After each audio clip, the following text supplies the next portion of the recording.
Hey everybody, welcome to the Brainal podcast. This is episode 11.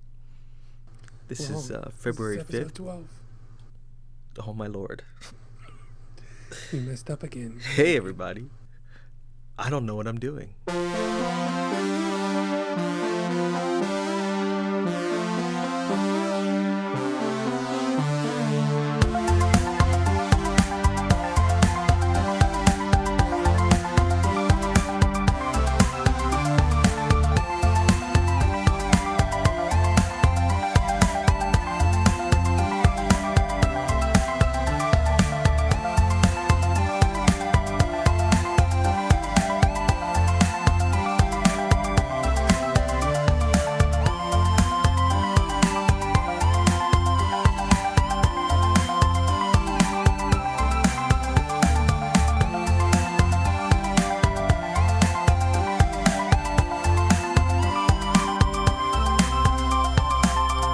Welcome to story time. Frozen, With why? Why? Oh, that's why. Okay, I'm starting to... I understand why I just said episode 11. I made notes on... Why did I put episode 12? Okay. I love Is how it I actually- I love how I confirm with you, and it doesn't matter. It just goes to hell. Everybody, this is the Brainal podcast, episode 12, February 5th, 2016. I'm Jepi Condyle, And I'm Frozen GFX. who is currently possessed by Lord Shax. I turned you down so much, I don't know if you reacted to that. I couldn't hear anything. Oh, you'll hear it later. Okay, I'm going to turn you up just a little bit. All right. How you doing, man? I'm doing good, man. Can't complain. I'm doing well. How about Nice. you? Same here. Same here. One thing I forgot to mention was, actually, this is going to tie in pretty well to something we'll talk about. Might as well talk about it first. So Club Nintendo, we know, shuttered its doors last year. And one of the... What was that? I went, Oh, okay. And one of the they had the last hurrah as far as, hey, cash in all your coins. It's gonna be the last time we give out prizes for Club Nintendo or whatever. And one of the things that I got was I've never seen a calendar like this. I don't know if this is me being ignorantly racist, but I'm assuming it's a Japanese style calendar. I don't know how to describe it. It's like it's not one of those spiral bound calendars, and it's not really big. I think it's about the size of, man, what is that? Like a TI-83, I want to say.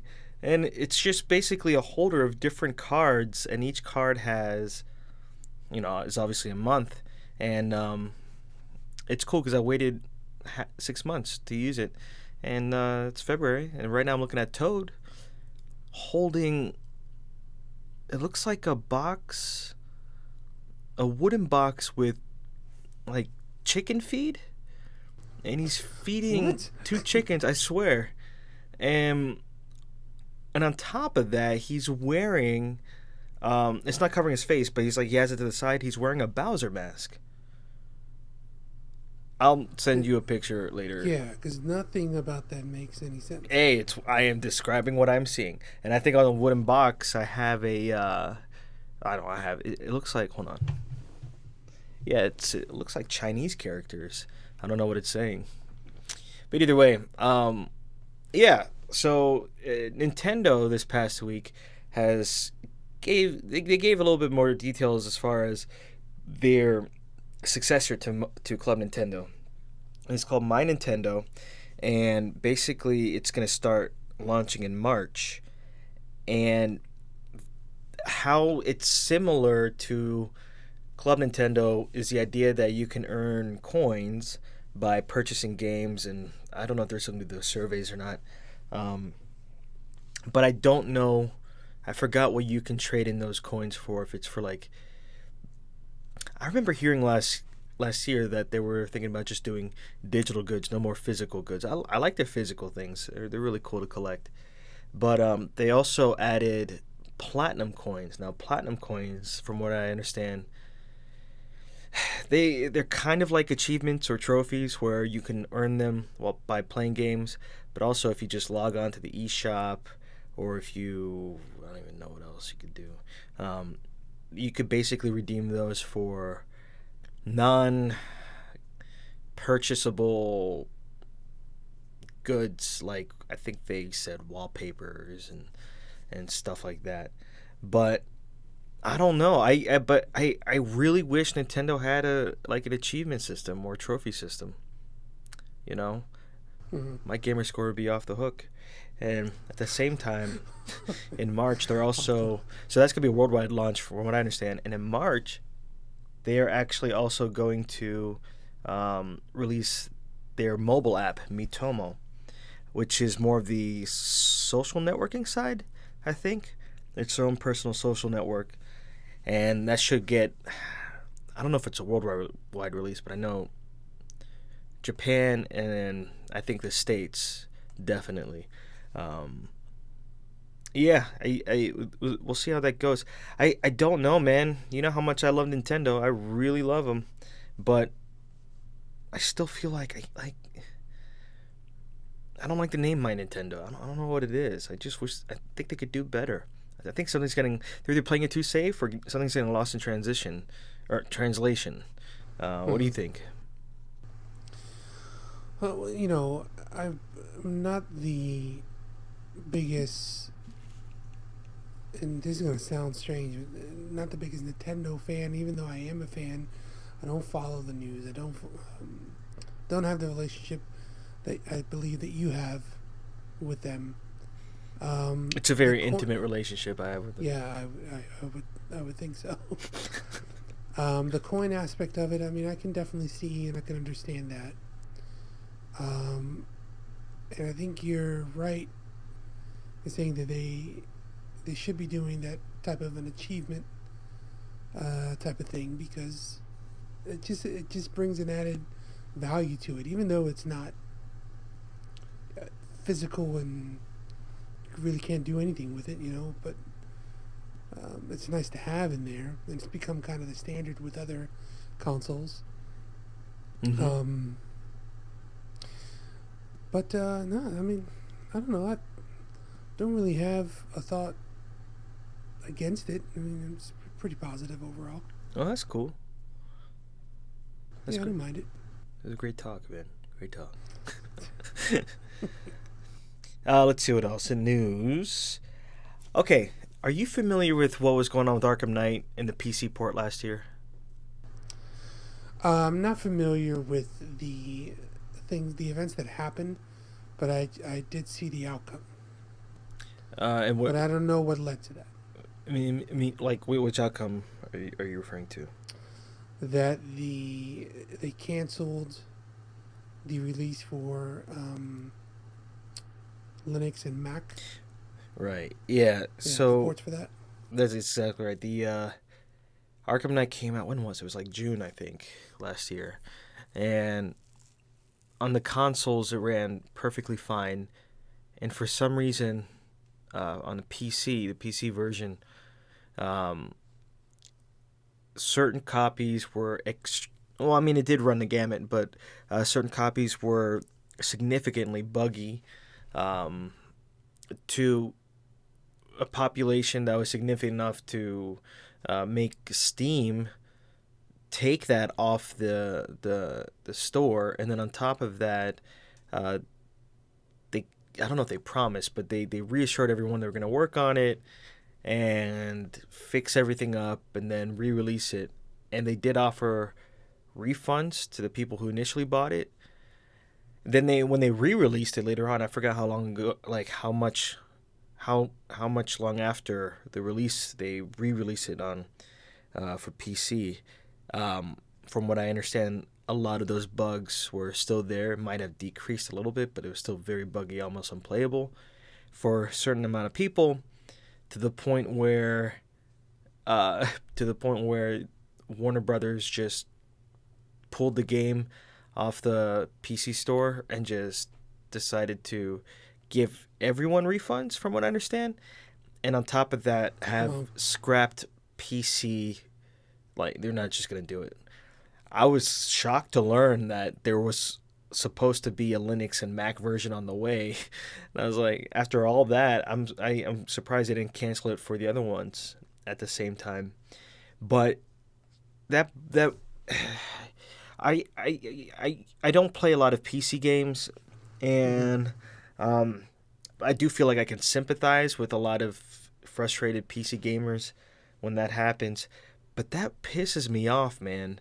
That I'm glad that, first off, I'm glad everybody was refunded.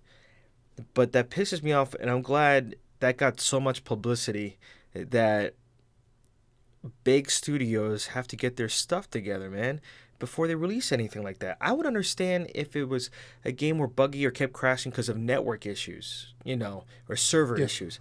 But I right. mean, that's a single player game, so I don't understand how they could release it in that shape. Um, to be that catastrophic. But what do you think? Well, I think it's a huge disservice for any company to release a product that they have such a high threshold um, of issues with, and this particular game. Like I said, I don't know the ins and outs, and I haven't been following the story closely, but I mean, I do remember seeing some issues with that when especially with the Steam thing. Um, and I think a company like that, they do have an acceptable range of bugs and things that can go wrong in their quality testing. But to release a game where it's causing such a it's causing such havoc like that, and then to just say, "Oh no, we'll work on it. We'll work on it," kind of put it in the back burner. That's really a slap in the face, I think, for anybody who plays video games, let alone that particular game. Um, the power of our social media has gotten to the point where we can all, and gang up is not the right word, but we can all kind of collectively put our opinions together and affect the outcome of a release or a game or a product Mm. in general. And I'm more for that than anything.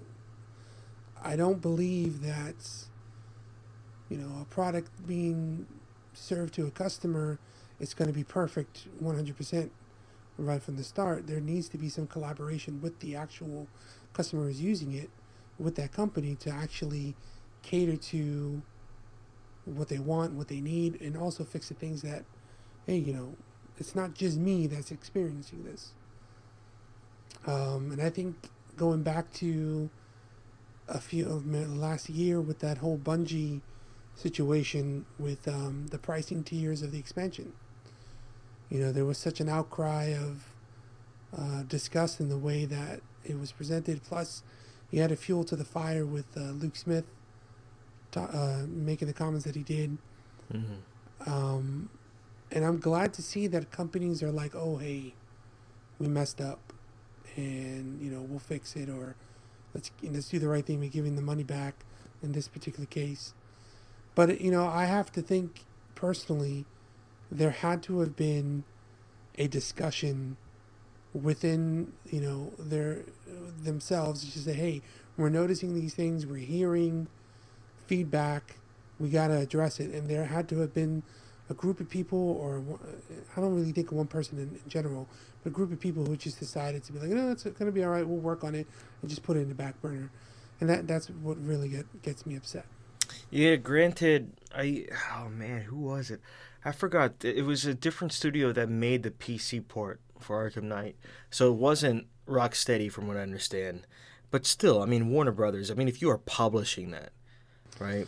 Well, yeah, of They had to course, you check, have to be, especially with PC, because I don't know if they had physical copies of that. Um, and from what I understand, when it comes to Steam, you can't just try a game to see if it works with your computer.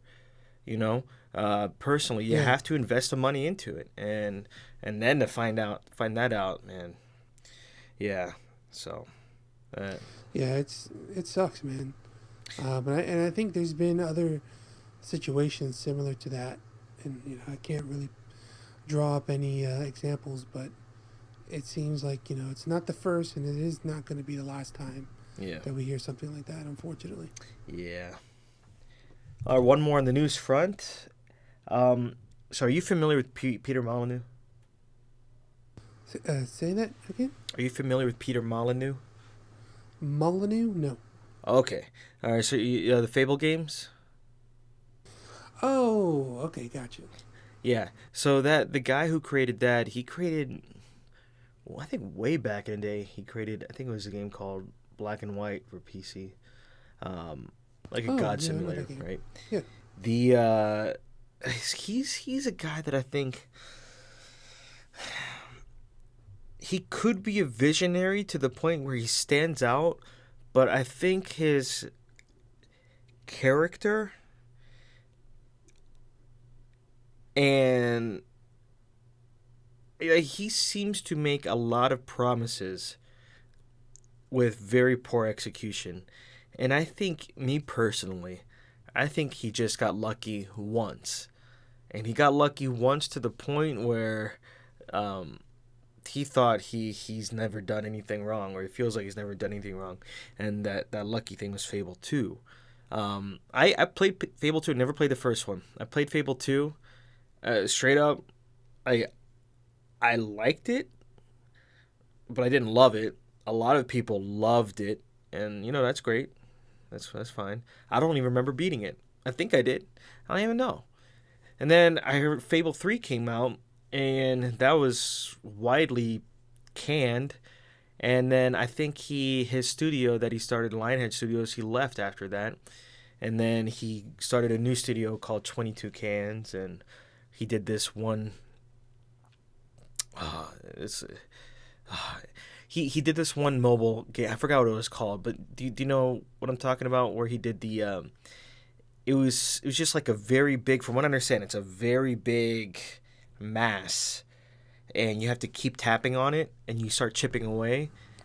Do you remember hearing anything like that? Um, Recently, No, this was like, man, this might have been 2 years ago. a very big mass, and you had to keep chipping away at. I don't. Yeah, I never played it. I forgot the name of it. But Mm-mm. basically everybody and it was a collective mass. So anyone who was logged into the game, they were chipping away at the same mass. And the idea was it was a race. And whoever got to the center of it, basically there was a prize that he wouldn't say what it was. And somebody got to the center of it, and he was promised, I forgot what it was, but he was also working on another game called Godus or Goddess. I don't know how to pronounce it. I'm gonna call it Oh, Godus. yeah, okay. Yeah, and part of that, from what I understand, I don't know the percentage, but part of the prize was whoever got to the center of that will receive a certain percentage of uh, the income from that game. And so it was almost kind of not like it was an advertisement for the other game, because no one knew that it was tied to Godus until the guy won.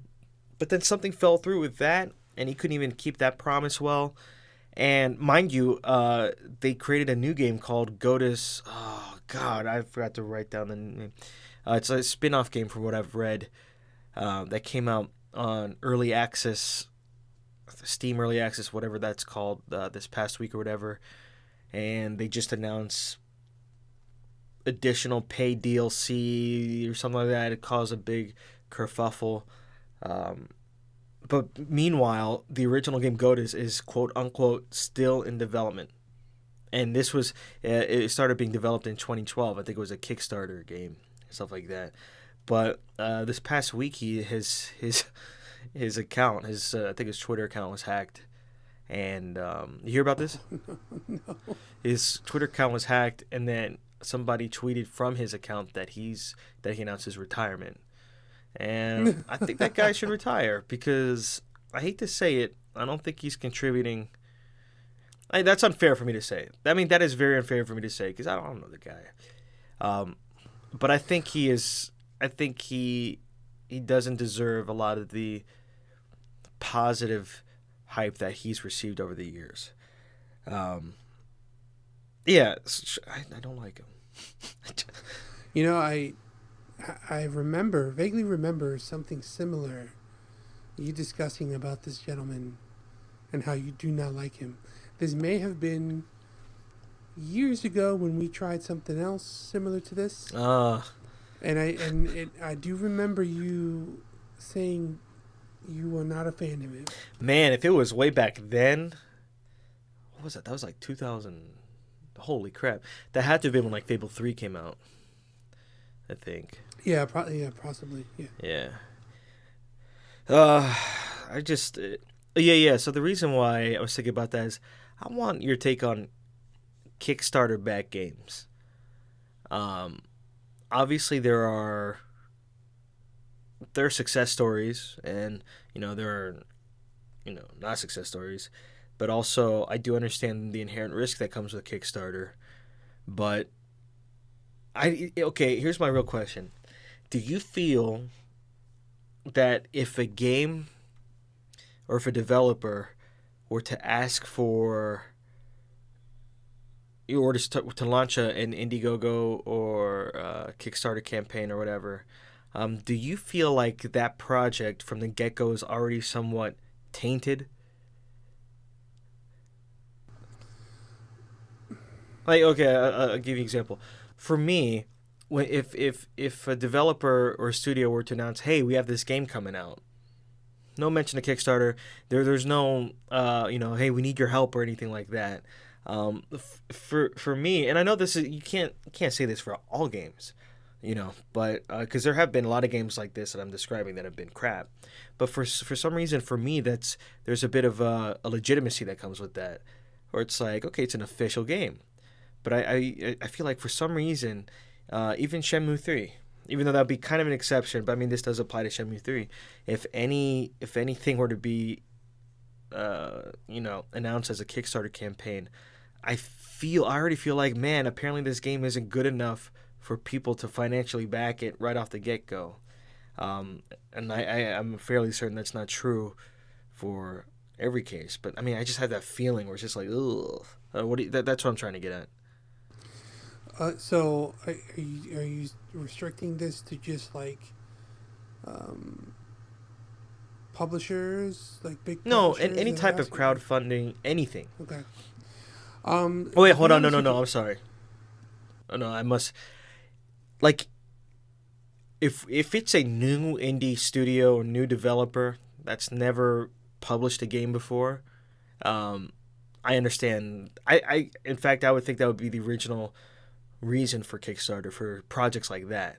I'm talking about studios that have released games before, or developers that have released games before, and have already been through the ringer as far as they know the ropes. That's what I'm yeah, I thinking. got you. I got you. Um, I have mixed feelings with that because you have you have a company or publisher that wants to get a game out that they've already done some work in this particular situation, right? They've already have some work within this game. Am I correct in your scenario? Mm-hmm. Okay. So there could be different situations for that. So the first thing I'm thinking of is, that they were working on this game. They were given the budget to do so. When it was time to present, what you've been working on, you know, things like that. It could very well have been that the parent company, whoever makes the decisions, says, well, looking at the numbers, this type of game or this series, or if you make another game of this particular series, it's not going to do well based on the history and the trending of this game. So I could see how a corporation mindset can kind of get involved and kind of crumble that chance of the game coming out, and then they would seek out the crowdfunding source. It could also be where it is a situation that we're going to try to save money. Why don't we ask for help to do that? Or it could be the company, the publisher, or whatever the big company is that let's just get the word out there. Let's do some marketing about it, and let's use a platform like Kickstarter to do it, and let's draw up some money.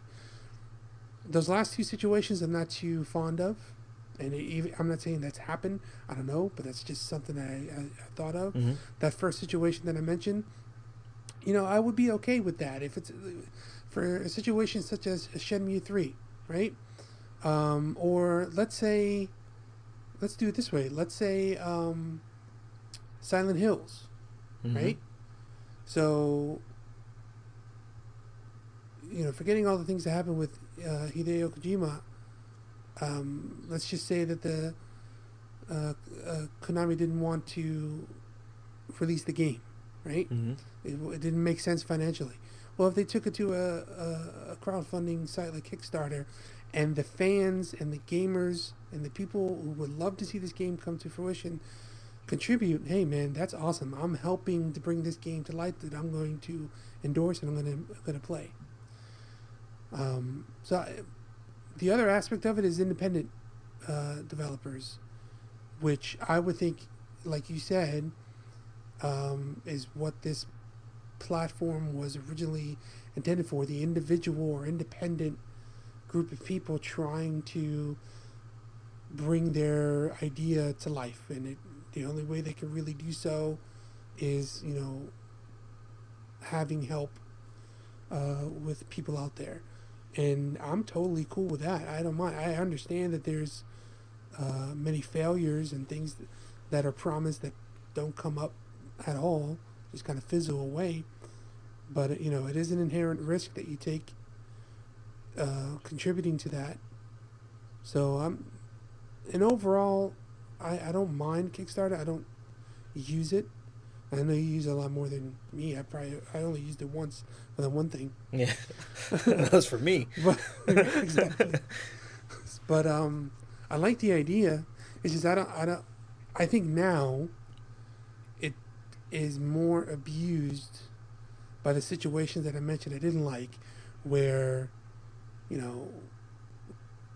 they're looking at it as a way of marketing and gathering the capital needed to get this game out while saving the bottom line in their own numbers, something like that. But I'm that type of person anyway to see the negative in those situations. The Shenmue 3 is an interesting thing for me. So I love the Shenmue series, but at the same time, the fact that it was announced during E3, some people don't like that, and I understand where they're coming from. But the fact that it was announced on Sony's stage by Sony pretty much cemented everyone's doubts that it would ever be funded, as far as or that they would never be funded, I should say, because we know, hey, okay, Sony's investment into that is very particular, but one that I happen to agree with, because Shenmue is such a niche franchise that the guy, I forgot his name. I feel bad, but the guy who created Shenmue, I think one reason why Shenmue 3 never came out was because Shenmue 2 probably didn't perform that well, and I know the guy wanted to do it, but no one.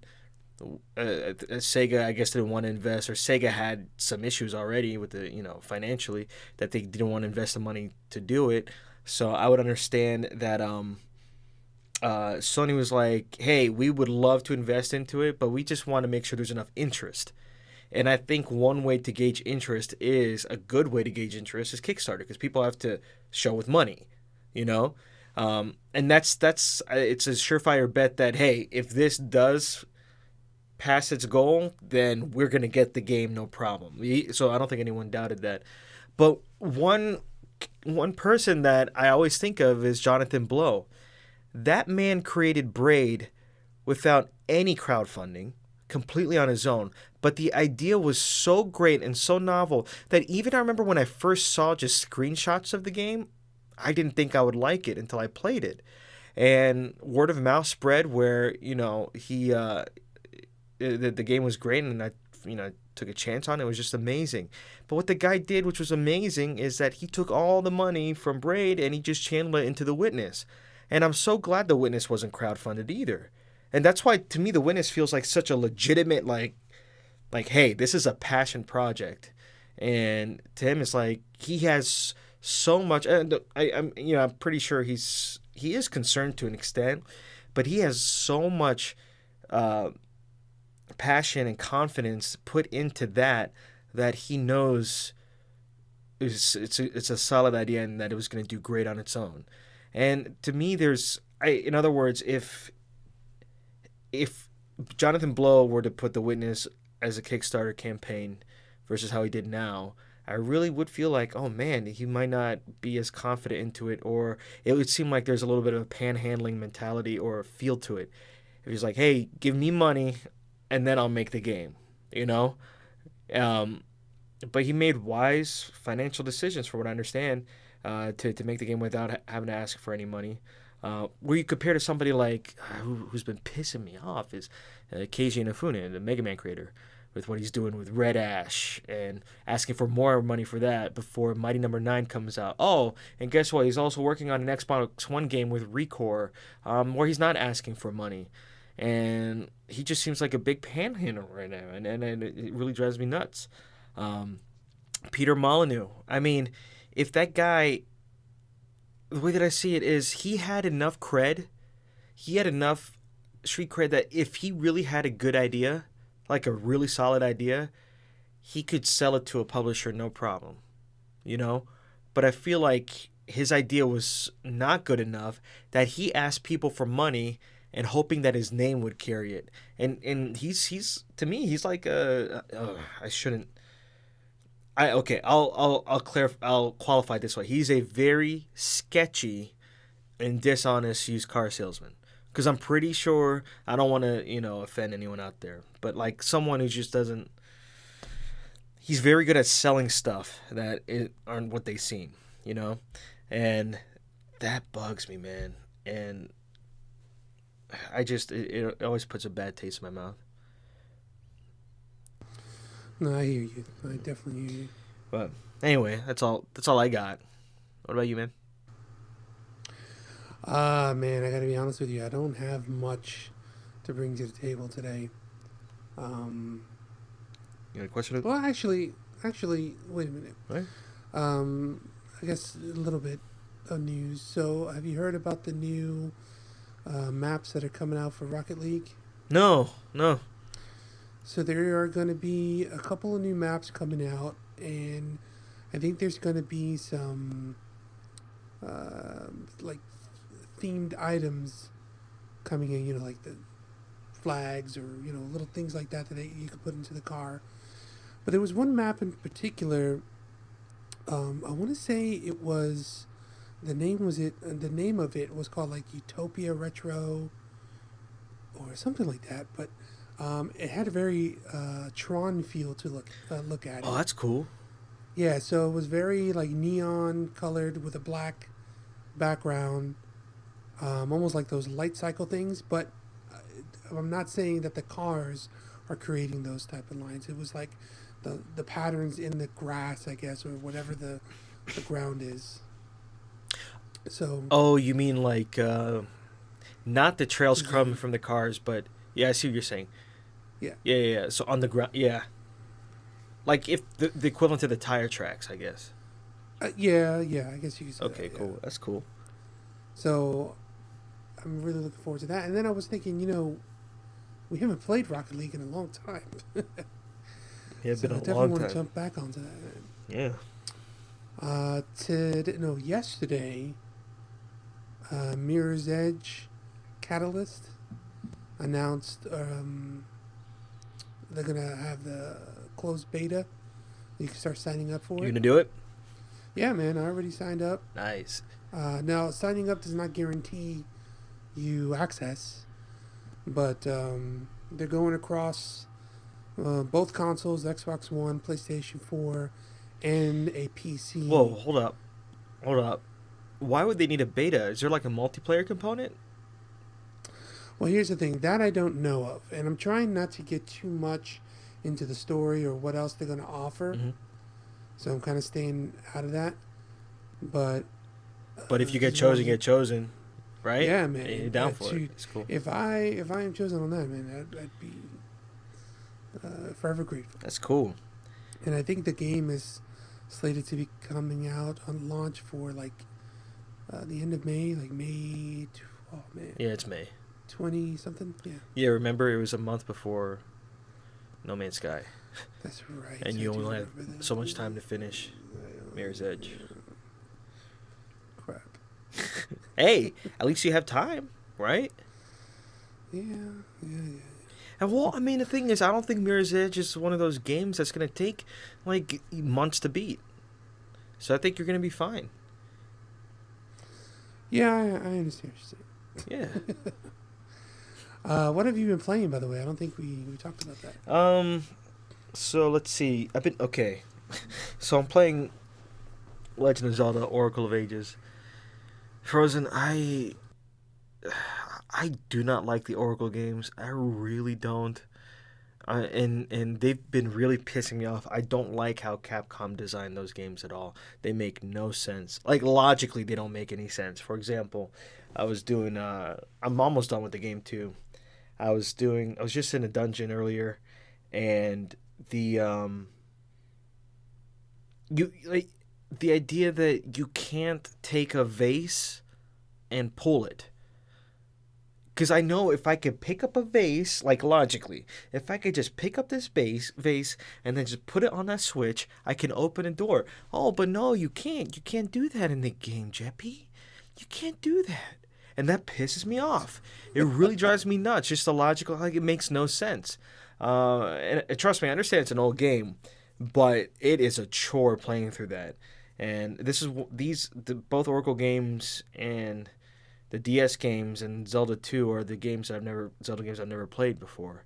And I'm so glad I'm almost done, but I really there's not much going on in those games other than connectivity, which is to me is gimmicky. That I really like. I hate those games.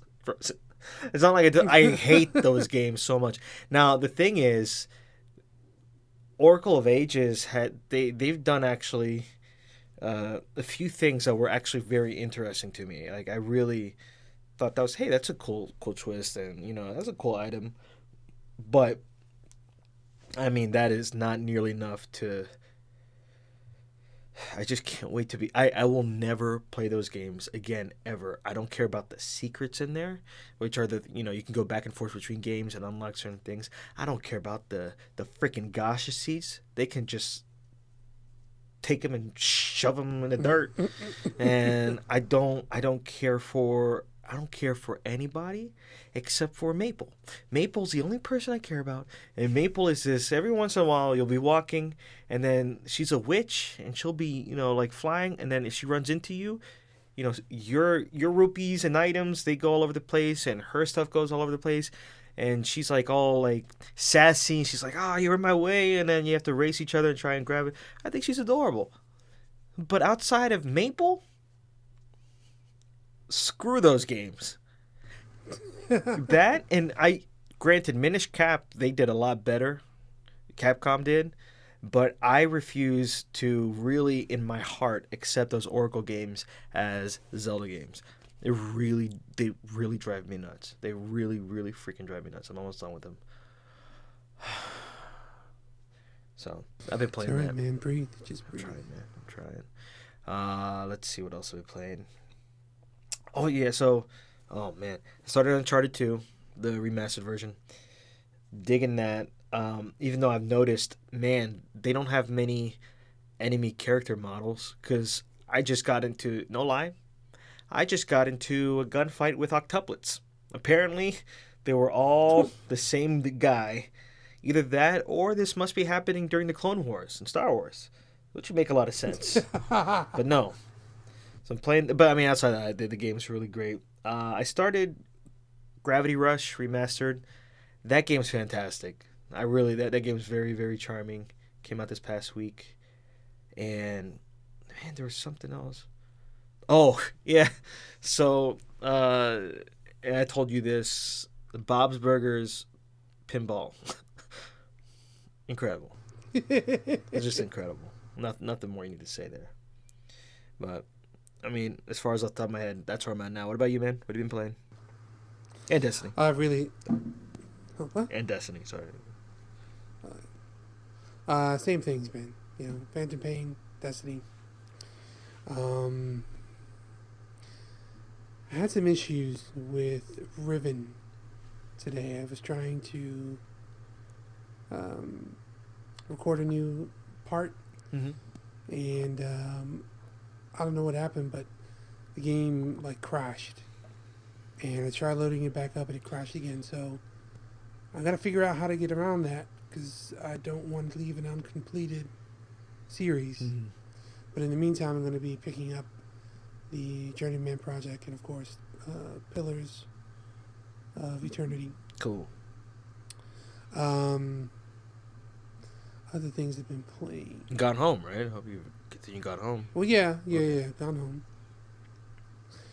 I want to get into Helldivers. I haven't gotten into that yet. Cool. And that's Which, for the record, it. is one of the PlayStation Plus free games for PS4. Right. That's why we just randomly brought it up. Just and Destiny. Destiny. But yeah, Destiny, of course, yes. Oh yeah, I have played. Oh, it was just in my head. Oh Lord, you were talking about. Okay, before Helldivers, you were just talking about, and it reminded me of something. Oh, Lone Survivor.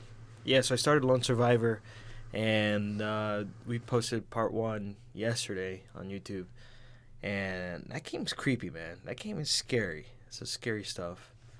So that's what I started. And, yeah. I can't think of anything else. Have you heard of the Kojima and Del Toro conversation they're going to have at the DICE keynote? Yeah. I don't care until they tell us, like, oh, by the way, we are making a game, and it's called Highland Sills. It's called TP. Yeah, that should be interesting, man. They're going to speak on the 18th of this month. So that should be pretty freaking interesting. Cool. You got a question of the week? Yes, I do.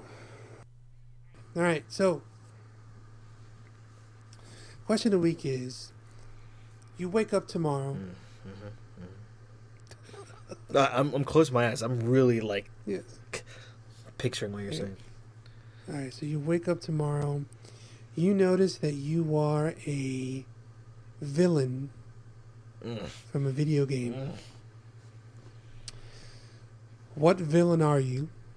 And what are your first actions Okay, am I as that am I villain? in my actual home or in the villain's world's home? You are in your home, but you can also travel into the world that villain came from. Okay, and okay, and if those villains had any powers, I would have those powers. That's correct. Oh man.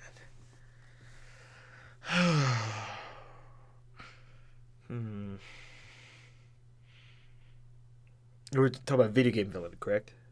You probably already said that. That's correct. Yes. Oh Lord. Okay, here's a question: are we excluding like licensed franchise video games? Like, like I'm not gonna say Magneto.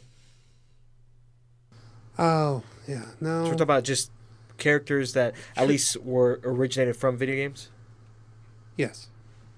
Oh, interesting. Very interesting. Oh, you go first, man. No. Now, I want you to work this one out. Well, this could take me a while to think about, and plus you had more time to think about this. I just found out about this. Well, work it out. All right, man. You ready for mine? Yeah, go for it. All right. Tomorrow, I wake up and I find myself to be Pyramid Head. Oh, that'd be crazy. And my first actions will be to pick up my weapon, head on over to the hospital, and say hello to some nurses. That's a great answer. That's a great answer. Man. By the way, as I'm walking down the streets, of Silent Hill, that air horn is going off, alerting everyone of my presence. Okay, I got it. And this is me finding a loophole. Okay, so, okay. I am the judge and jury in this. Okay. Hey, this is not violating anything.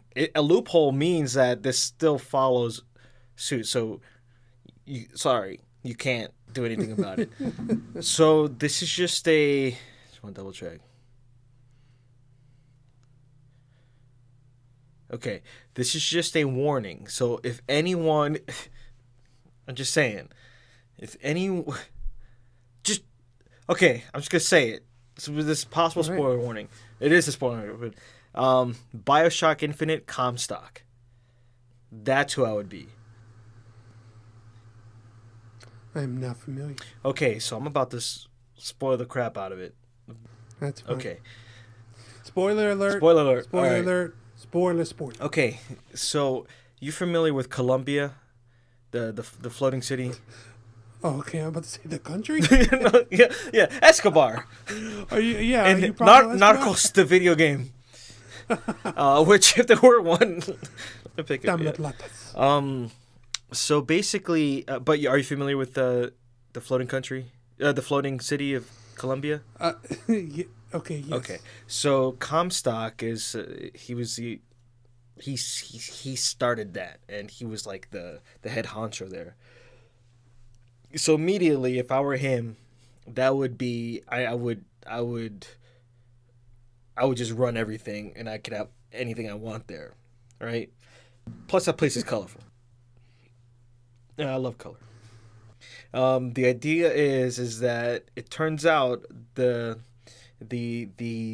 protagonist, Booker DeWitt, who's awesome, he is Comstock from a different reality, and he learns that as he goes through, and Elizabeth helps him realize that and stuff like that. So I'm not gonna get too crazy into it, but I'll be Comstock, which means I would be the villain, because he was a villain, but also the protagonist, and I could run all of Colombia, which has a lot of color. So that's my answer. Color. Okay. Oh. The loophole sucks, Okay. but yeah, okay. Hey, what do you mean it sucks? Explain thyself. No. No, you just don't want to explain. No. Okay. Well, if you played the game, anyone plays the game, they know exactly what I'm talking about. Perfect answer. Cool. Yeah. So that is definitely my man. I'm kind of pissed that's not gonna happen, man. That got me really excited. But for the record, I really do love your answer, because we all remember back when it was called Red Pyramid, his introduction. Yes. Man, that guy was.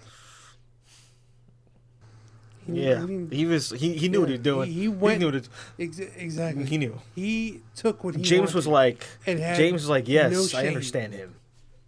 I understand why he is doing that. He has needs, and he needs to fulfill those needs. And he's doing it. He's fulfilling the crap out of them. And he's fulfilling other things' needs too. All the needs are being fulfilled by that one man. That one man, his name is Frozen. Frozen Pyramid. Yes. Frozen head. Frozen head. All right, on that note, if there's nothing else, No. This has been episode 12 of the Brainal podcast. You sure? You sure it was 12? I'm sure because I remember the fail I had earlier. And hey, I'm glad we didn't bring Onimusha at all today. That's great. Good job. So everyone have a great week, and we'll see you next time for episode 13. Lucky number, episode 13. 13 episodes, Frozen. 13. I am questioning whether you are going to survive for the next one. Because of the Onimusha mention? But we didn't mention it. It's okay. Rugger will protect me. It's like Beetlejuice. You say it 3 times, and something bad's going to happen. We're going to bring that up every week? You don't remember saying that last week, do you? No. Anyway, so next week, we're going to hear Frozen say the Beetlejuice reference again in episode 13. I did not say that last week. Oh, yes, you did, my friend. And for the record, Rugger, I'm coming after you. Don't speak his name. I'm coming after you. You say it 3 times, and he will appear. Rugger.